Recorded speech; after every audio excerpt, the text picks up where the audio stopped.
these things, all the stuff we're doing are exercises. These are not balls, and these are not kumite, these are not anything else but an exercise of timing, movement, structure, and awareness. Okay? And awareness we don't talk about enough. So if Dennis stands up for a second, we have 5 monitoring systems that tell us where we are in space and time. Okay? 3 dimensions, X, Y, Z. 4th one, gravity. And the 5th one is timing. So if you can play with those 5 things in unison, then you're learning how you connect and interact with the world. And this is, as human beings, how we operate. So when he's coming in for a head strike here, and I take my XY axis in my 3-dimensional world and put it in a vulnerable place, then I'm in trouble. Yeah?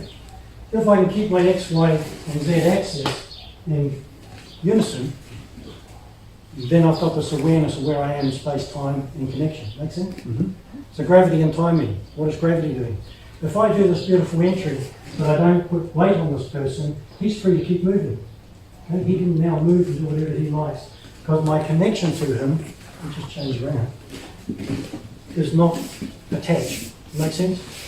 So now when he's punching in here, and I put gravity in there as well, now he's got this feeling of being stuck in his feet. Okay? So we've got gravity. And from this gravity, I can start to monitor his reactions. Is he lifting? Is he pulling back? Is he going forward? Whatever's happening, my gluing to him with gravity indicates where I am in space and time. Okay? So the last one is timing. So he can do his punch. Oh, it's too late.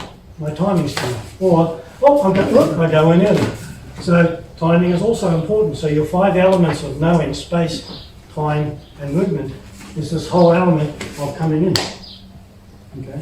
And at the moment we're blending into this back space. So we'll change this to a Yokoichi strike, and I want him to come straight through here, and that's what he's looking for.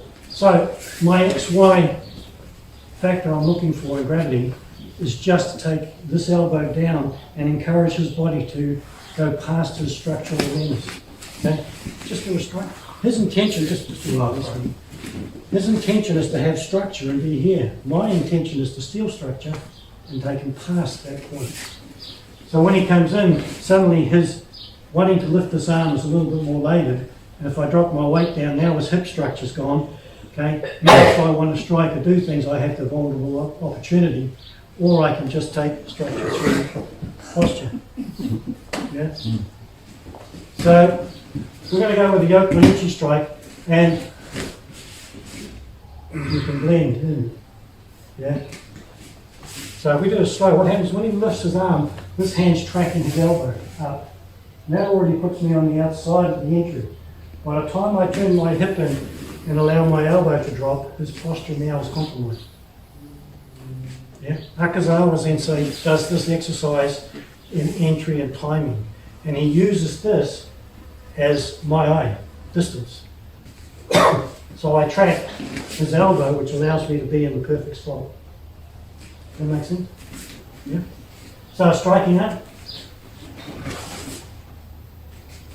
Okay. Grappling up. Or just body awareness. So we have a try. Okay. So the exercise we need you to do is when he's coming in, is just make the arc up with the arm and mark the arc down and see if you can make a connection to this person's space and time. All right? Thank you.